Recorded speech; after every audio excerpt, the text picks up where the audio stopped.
right, good morning and welcome to the agenda on Dominion Brokers Group, where we dive into issues that matter to you. I am Chike Ubogu. Right, we're tackling a topic that has sparked debates across the nation, and that's the relevance of state creation in Nigeria today. Is creating more states the answer to our challenges, or is it a distraction from deeper issues? Well, we'll explore this with my guests, but first, let's set the stage here. Right, Nigeria currently has 36 states and the Federal Capital Territory. But calls for new states keep coming up. Some say it's about bringing governance closer to the people by creating more states. Well, others argue it's a recipe for inefficiency and bloated costs. This morning, we'll unpack this with facts and insights. There have been reports claiming that the Senate has approved new states in each of the 6 geopolitical zones as follows. From Ogun and Oyo, we have the Ijebu and Ibadan states. And from Anambra, Imo and Enugu, we have the Anim and the Adada states. From Ondo, Edo, Delta and Akwa Ibom, there is the Toru Ibe and Obolo state. And from Borno and Adamawa, there is the Savannah state and the Amana state. From Kano and Kaduna, there is the Tiga and the Gurara state. From Kogi and Benue, there is the Okura and the Apa state.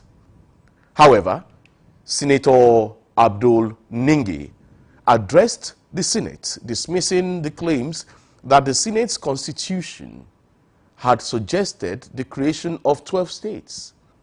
He characterized these reports as fake, toxic, and irresponsible. Let's get to listen to Senator Ningi this morning. I will read.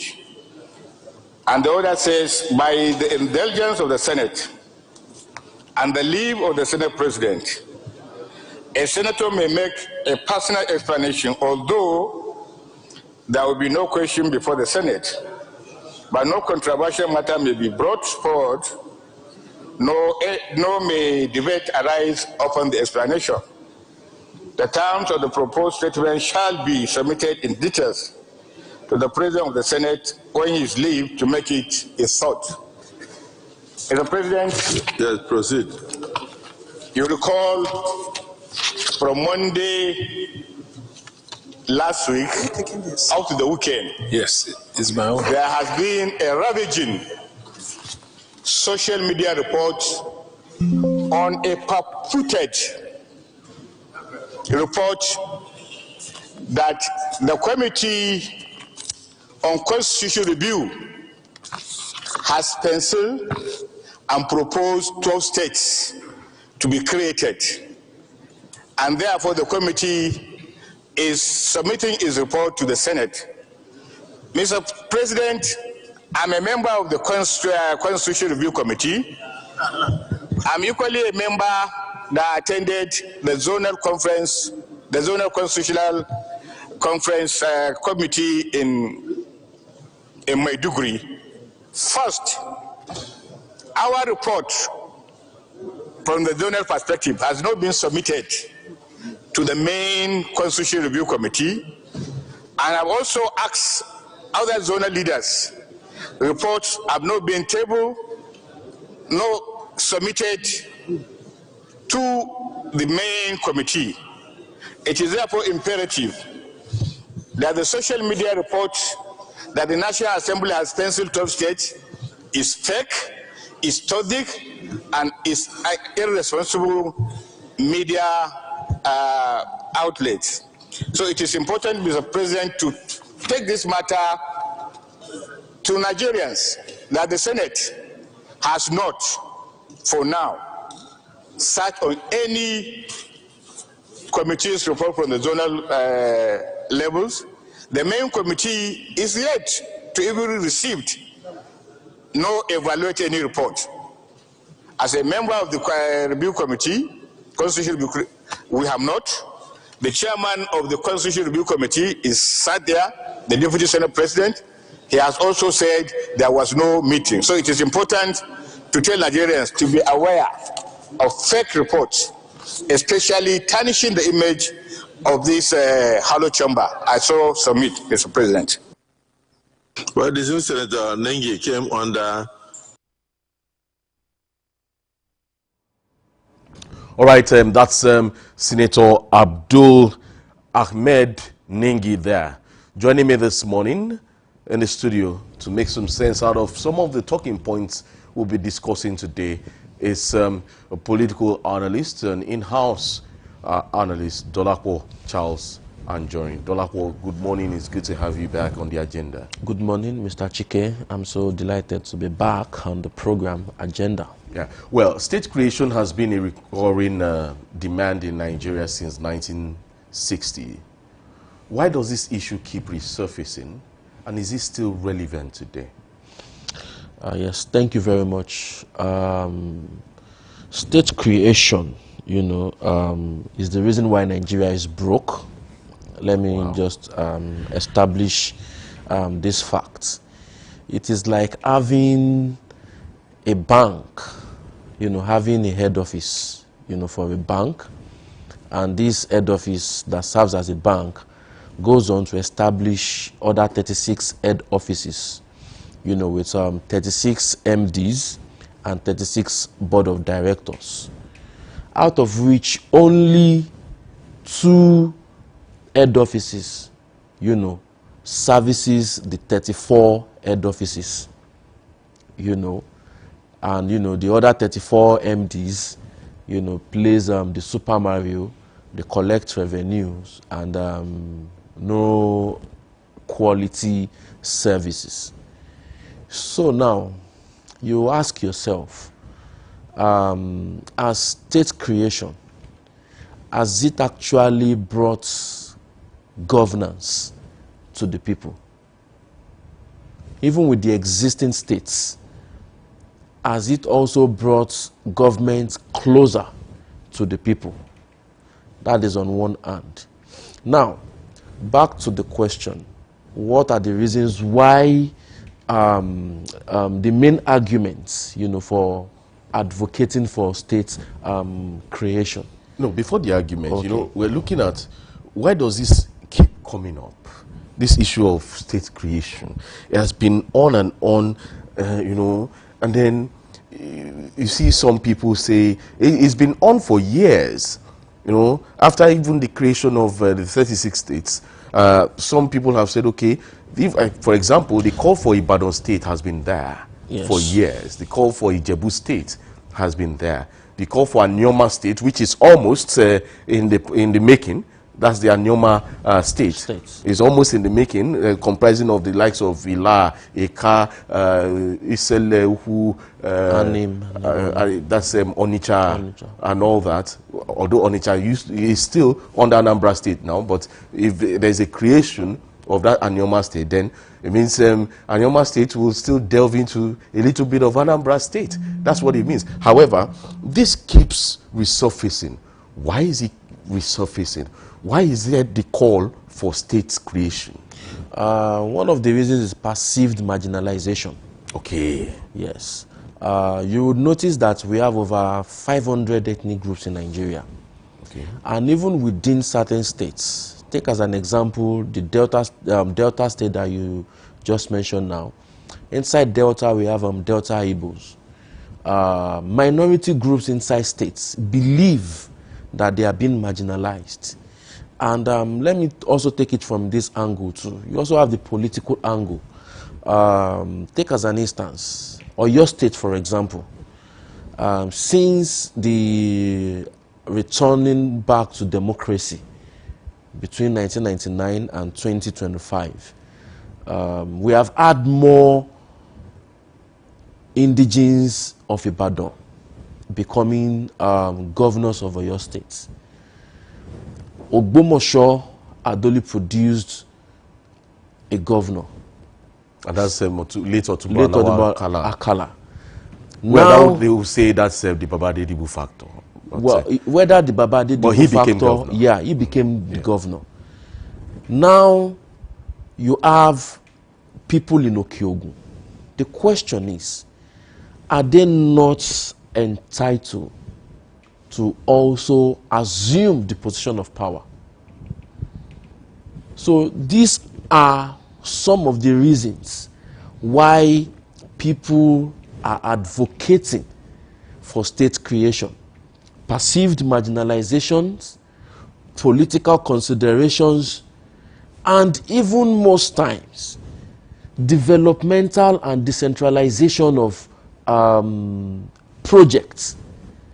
Because, take as an instance, if you are from, let's say, an Ibadan, you are an Ibadan man and you become a governor, there is a very large tendency that you would focus developmental projects in your zone and other zones will be neglected.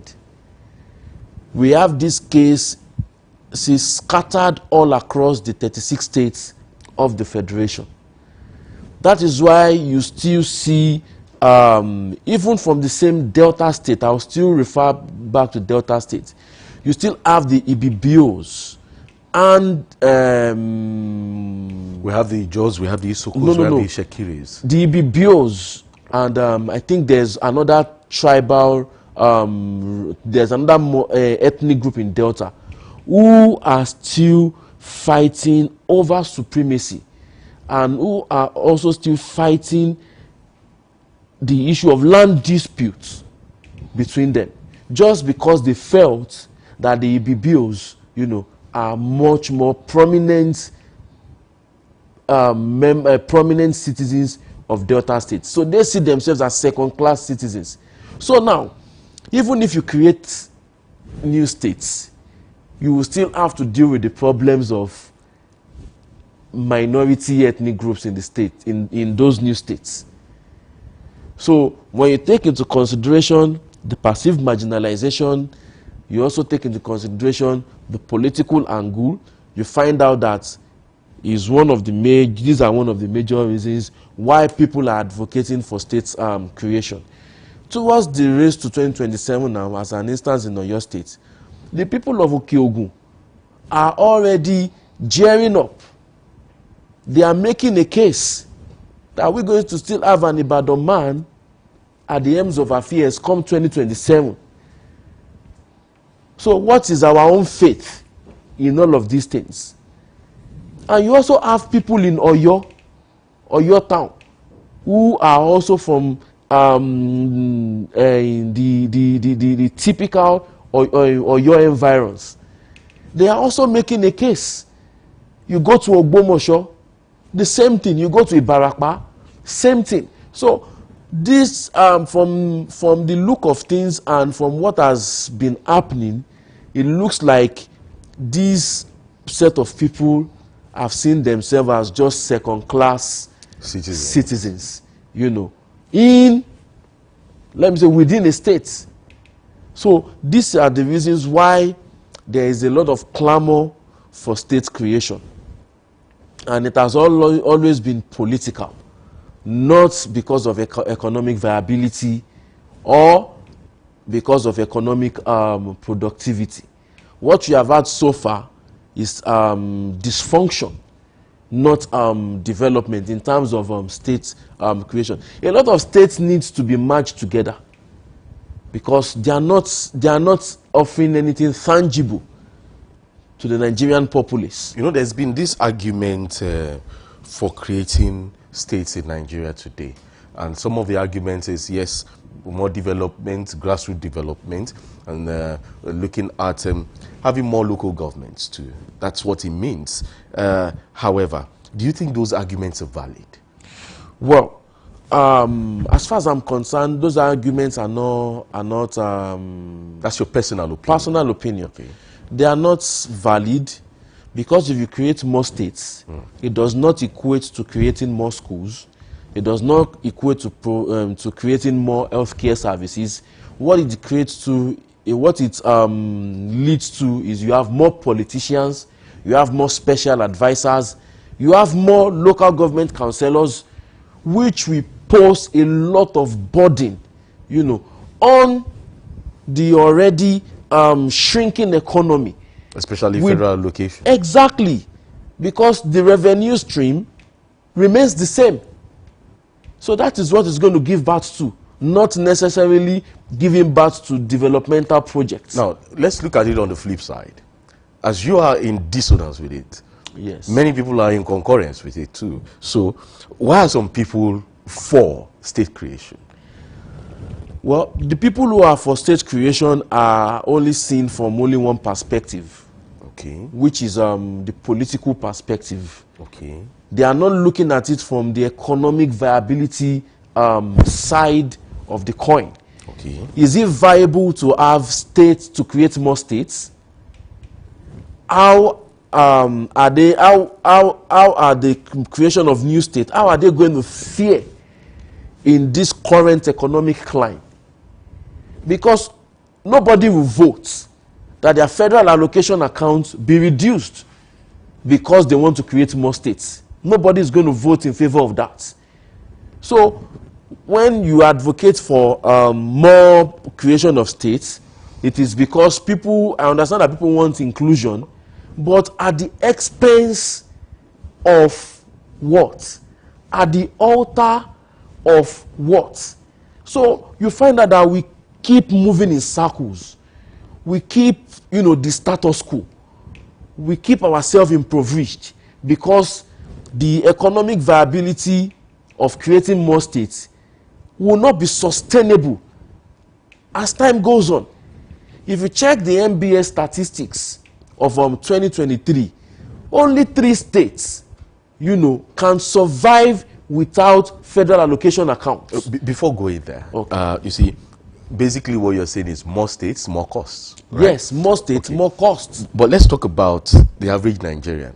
So how does state creation, or even the lack of state creation, affect the daily life of an average Nigerian?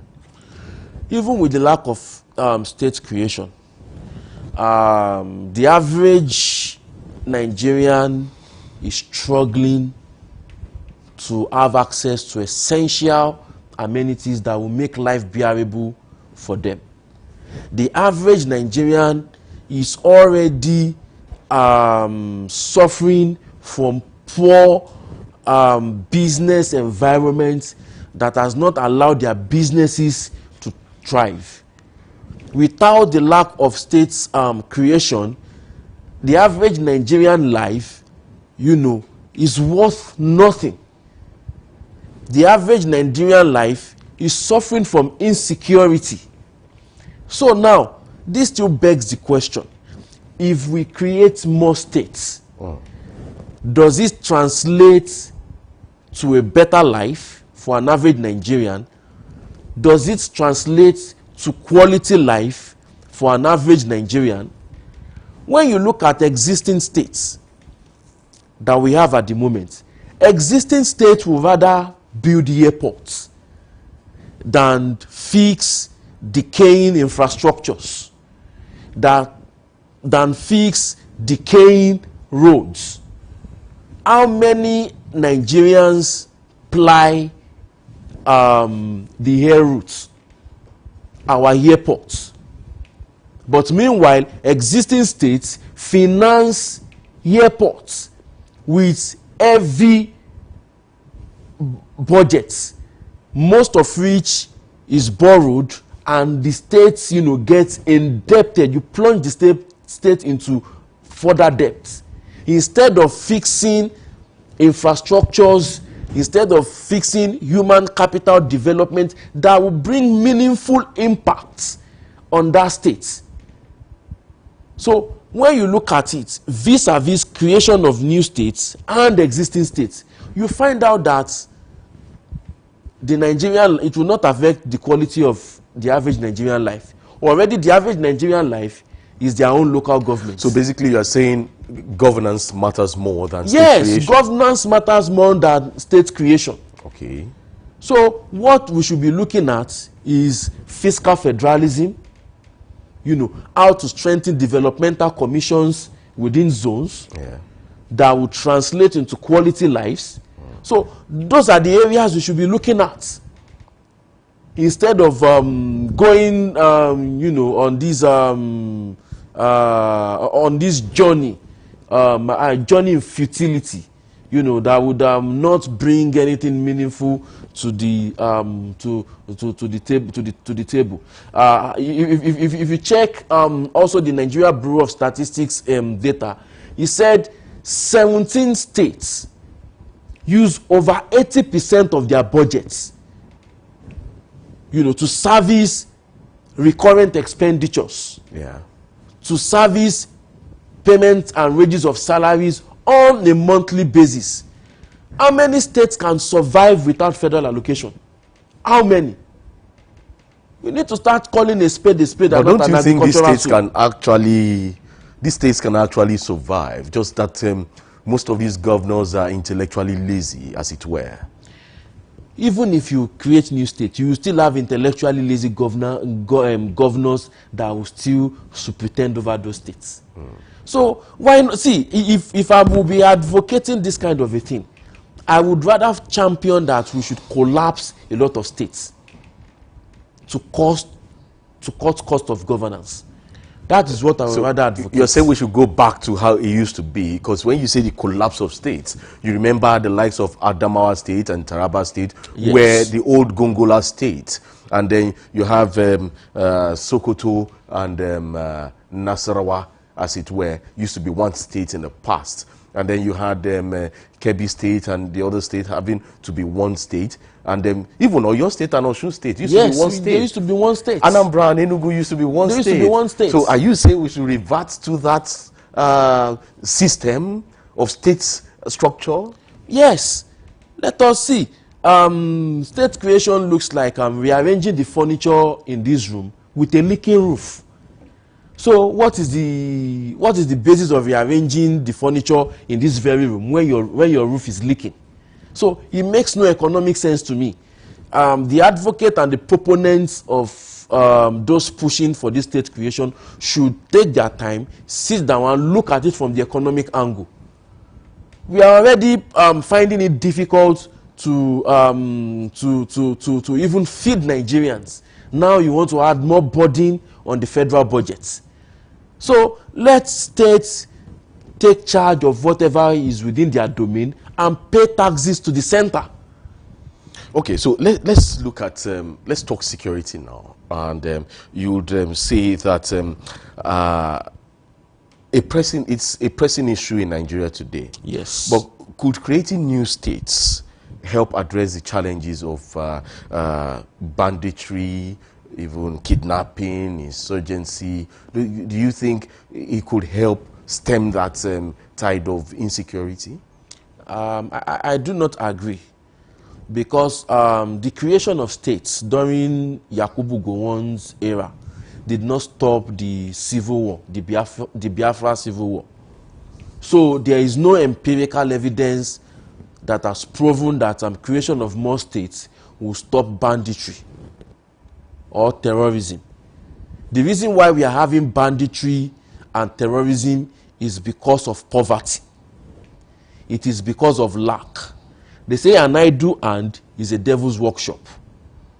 So when a state has not been able to create conducive environment for our citizens to thrive economically, you would have citizens resorting to so many vices like banditry, terrorism, and armed robbery.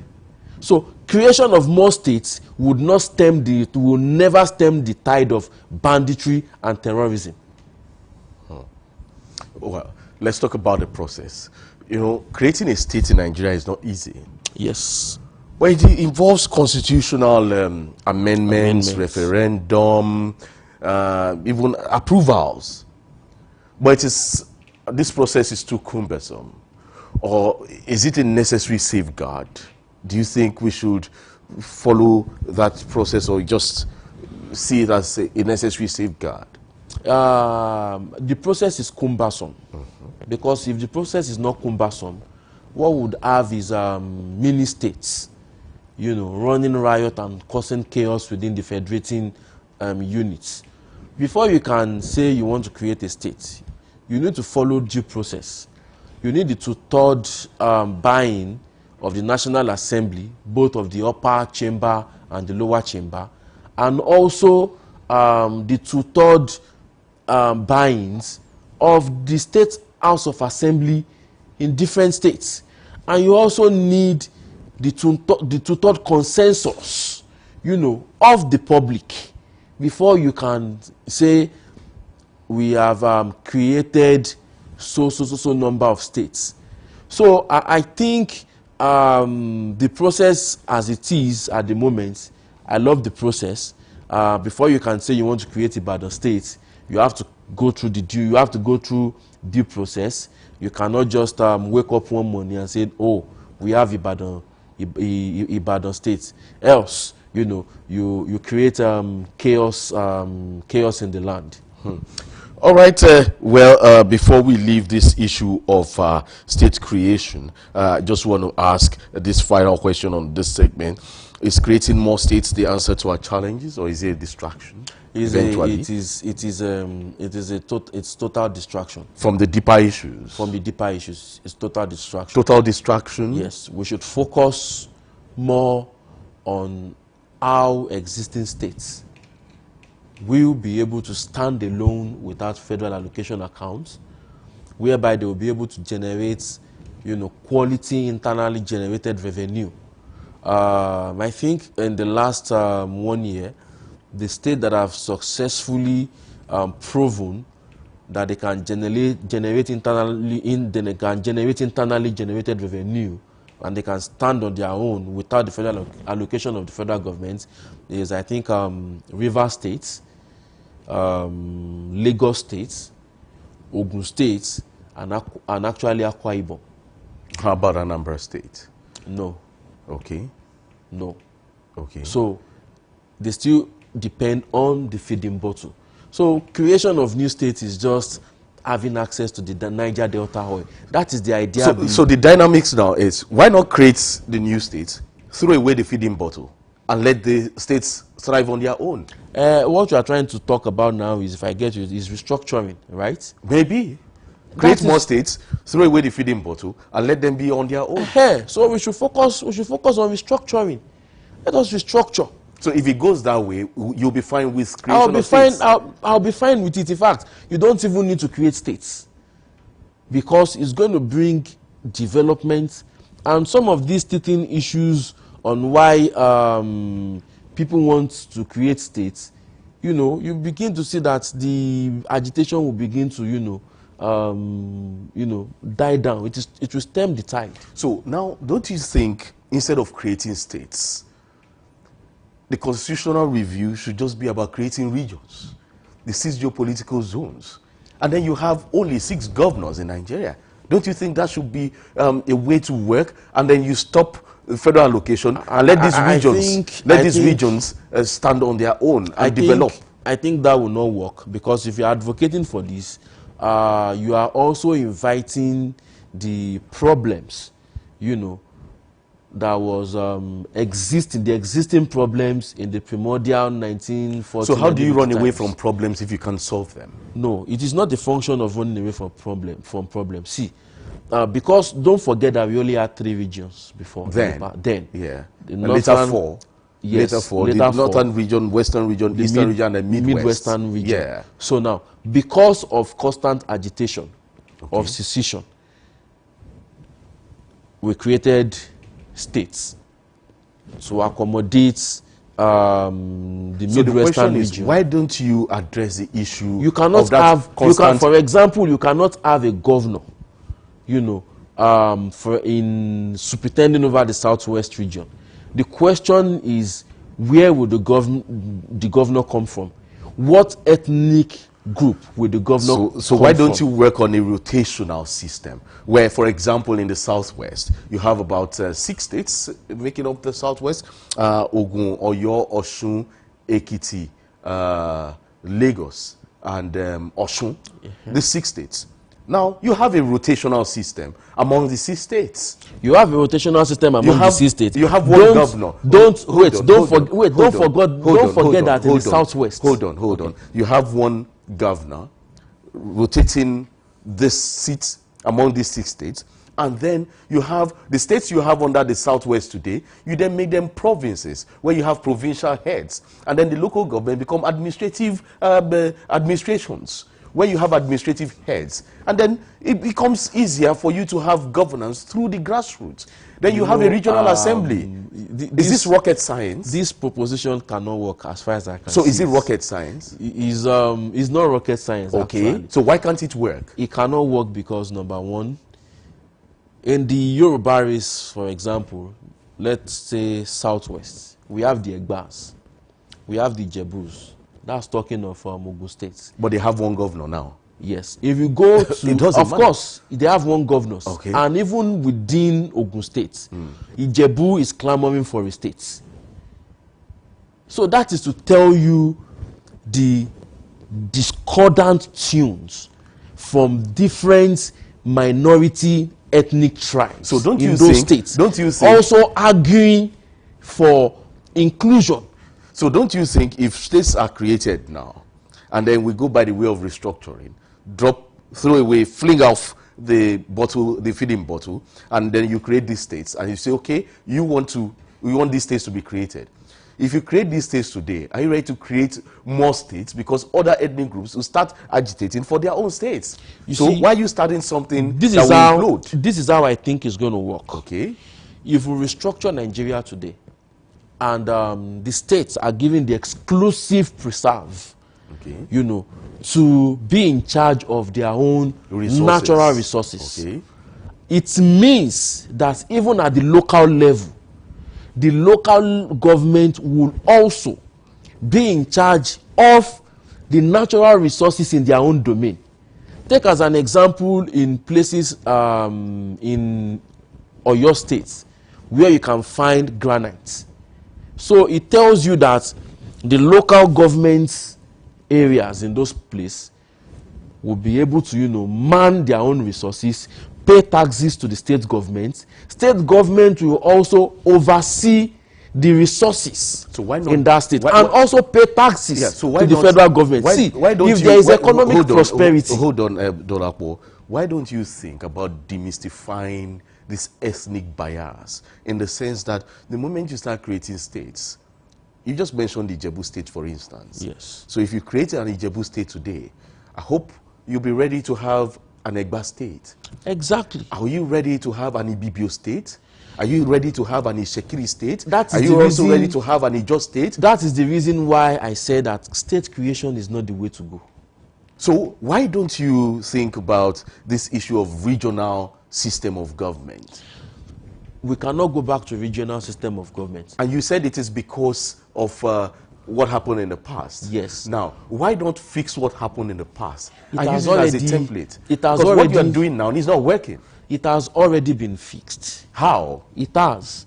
The problem we are having at the moment is, number one, the problem of inclusion. Number two, the problem of lack. See, if, take as an example, in the United States, before they became United States, those states were already viable before they came together as one state under the umbrella of United States. So let us fight for the viability of every state. That's the first thing to do. So since you know some states are not viable, why not collapse them into regions? That is what I said earlier. You cannot collapse them into region. You can only collapse them, you know, as one state. For example, Osun can be collapsed into Oyo State, but I don't see that happening because that would take the grace of God for that to happen. You know, we have had 36 states already. We already have 36 problems. Over 774 problems at the moment. So let us leave it at that. What we should be looking at is how to fix the current problem, not add to it. Okay, maybe we run away from the current problem like we did in 1963 Constitution and then look for another problem to create again, right? Okay, that's according to you. All right, we'll go on this break, and when we come back, more talking points on the agenda. Stick around, don't go away.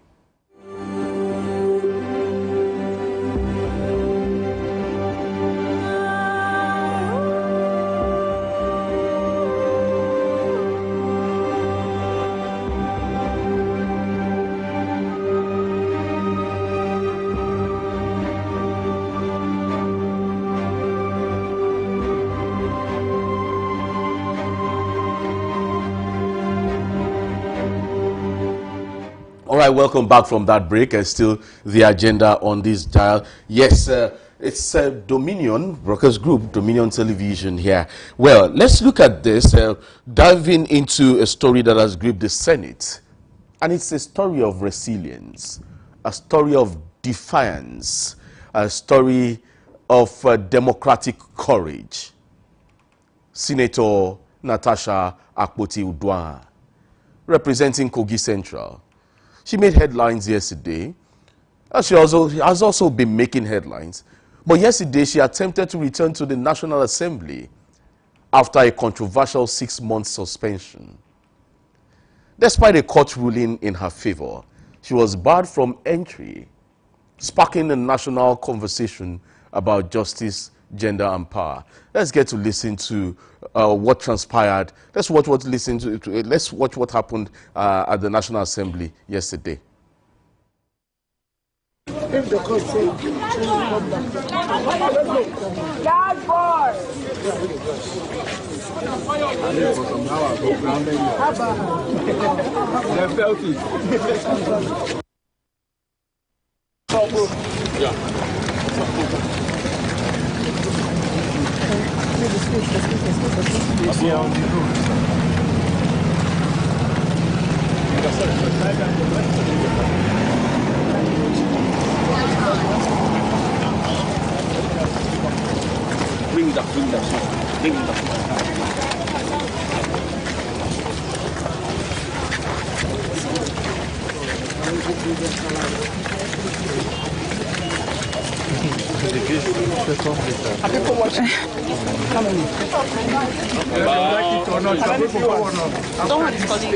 Not any call.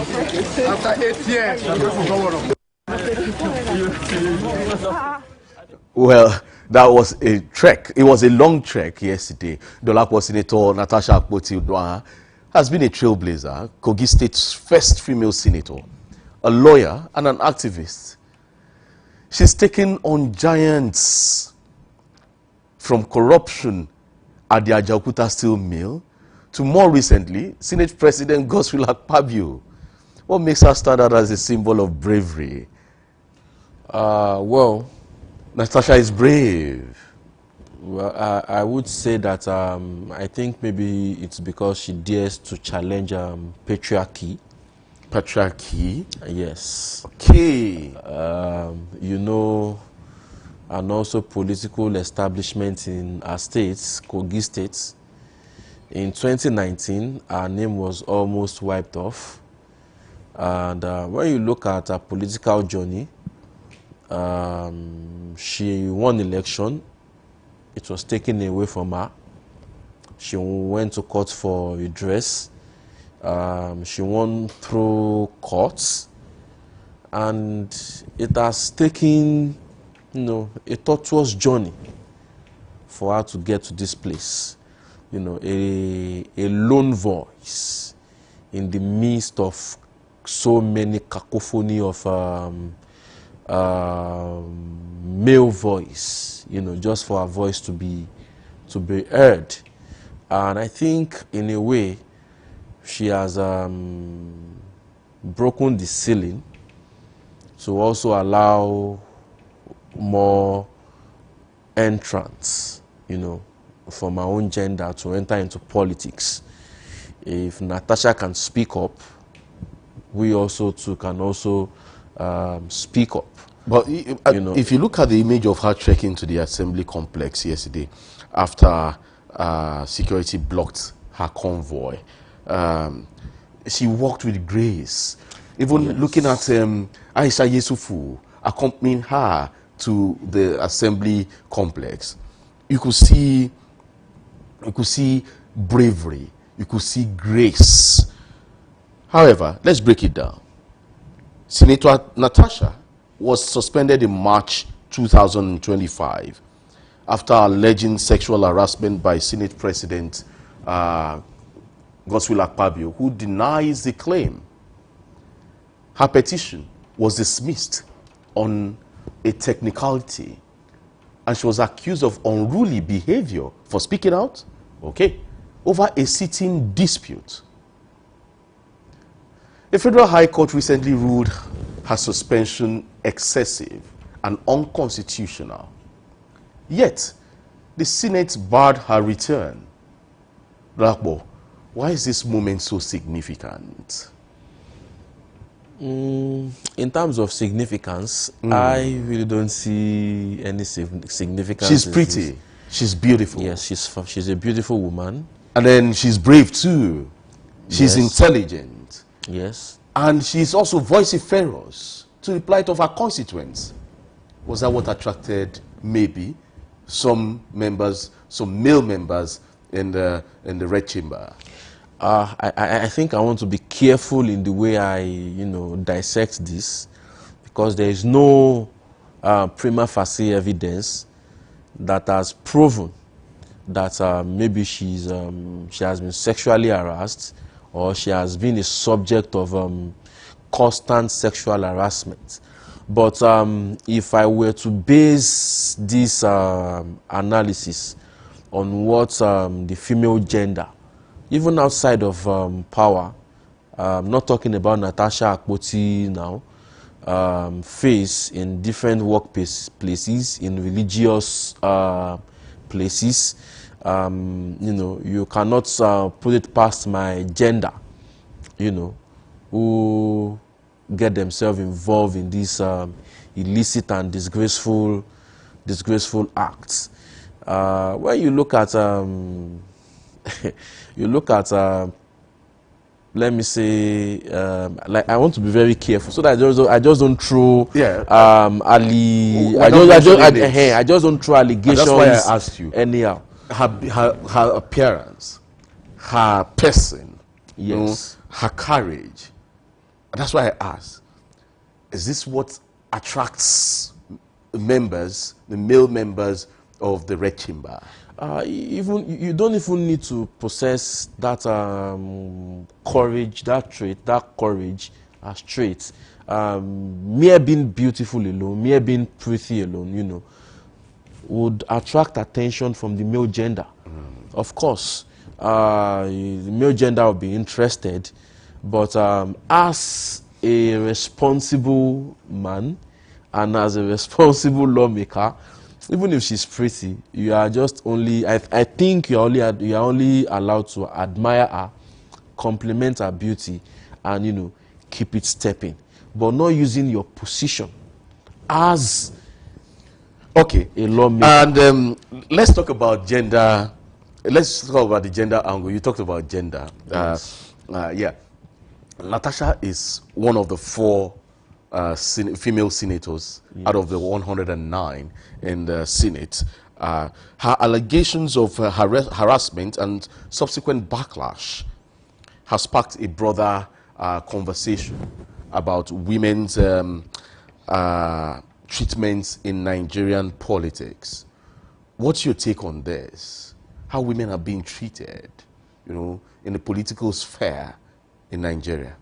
Naturally, women are seen as a weaker vessel, because they see them as weak. And when you see someone who is weak, are they really weak? Well, some are strong, but their gender is weak in terms of their frame, physical frame. Okay. They are weak, and you have that tendency to always want to, treat them as that weaker vessel. But I don't think that should be what should be obtainable, in the political space. Having 4 women amongst 109 senators, that's the odds. Those odds are actually too much.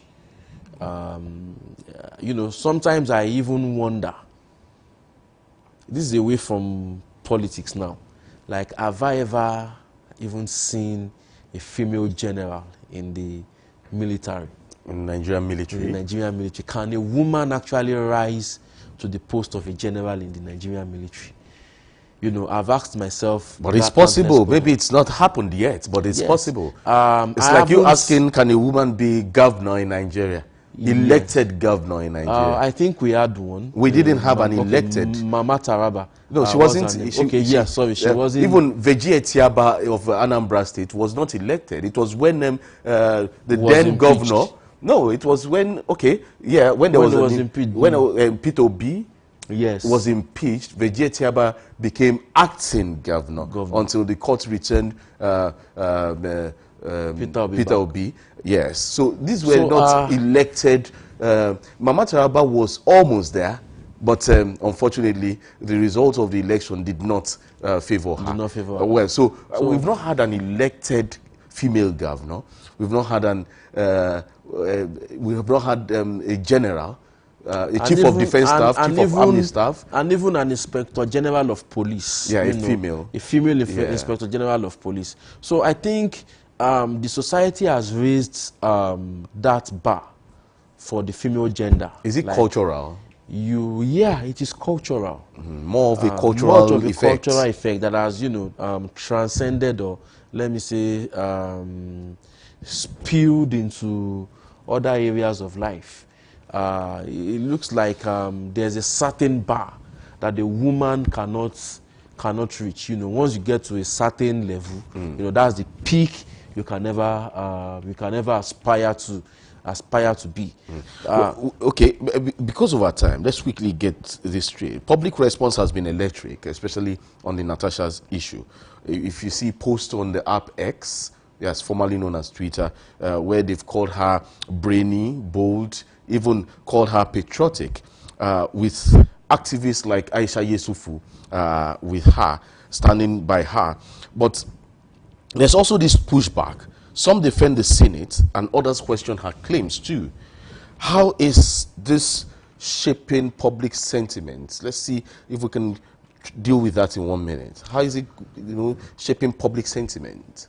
For me, if I were to be one of Natasha's advisor, I would have asked her not to go to the National Assembly complex. Number one, a 6 months of suspension has not elapsed. That's number one. Number two, the court ruling from the Federal High Court from Justice Binta Iyako did not in any way expressly, condemn, or don't let me use condemn, did not expressly say that she should resume to the National Assembly.